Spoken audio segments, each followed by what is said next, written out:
سب سے اہم پیغام ہے کہ اپنی اولاد کو باجے نہیں لے کے دینے.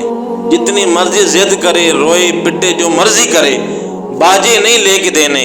ویسے نا میں گزر رہا تھا وہ دکان سے، تو میں نے کہا یار اتنا بڑا باجا ہے. میں پوچھا، میں کہا کتنے کا ہے؟ کہتا یہ 1200 روپے کا ہے. اندازہ لگائیں 1200 روپے کا. جتنی ایک مزدور صبح سے لے کے شام تک اینٹیں اٹھاتا ہے، مزدوری کرتا ہے دھوپ کے اندر، اس کی مزدوری 1200-1300 روپے ہے. اور ایک باجا اتنے کا آتا ہے کہ جو والدین اپنی اولاد کو لے کے دے رہے ہیں. یہ ظلم نہ کریں. کئی لوگوں کی مسجد کی تو محفل کا سپیکر چل جائے تو لوگوں کو بیماریاں یاد آ جاتی ہیں، کئی لوگوں کے نیندیں خراب ہو جاتی ہیں.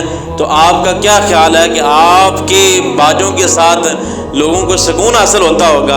اور وہ لاکھوں لوگ جنہوں نے اپنے خون کے ساتھ، وہ لوگ جنہوں نے اپنی آنکھوں کے سامنے اپنی اولاد کی عزت کو لٹتے دیکھا، اپنی بیٹیوں کی، بہنوں کی، پاکستان بناتے وقت سکھوں کے سامنے سکھ جب ان کی عزتوں کو پامال کر رہے تھے، جنہوں نے کہا کہ یہ ایک پاک وطن بن جائے، کیا ان لوگوں نے ہمارے لیے قربانیاں دیں؟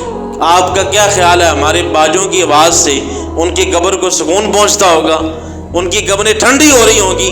یار کم از کم یہی لحاظ کر لیں کہ ہمارے لیے کسی لوگوں نے قربانیاں دی ہوئی ہیں. یار یہ ایسے تھالی کے اندر رکھ کے انہوں نے گاتی نہیں کہا جاؤ جی پاکستان بنا لو.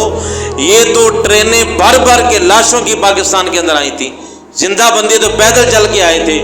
یہ ٹرینوں کے اندر سوار تھے. انہوں نے ٹرینوں کے اندر چڑھ کے سکھوں نے جتنے بھی لوگ تھے وہ لاکھوں کروڑوں کی تعداد میں ذبح کر دیے تھے.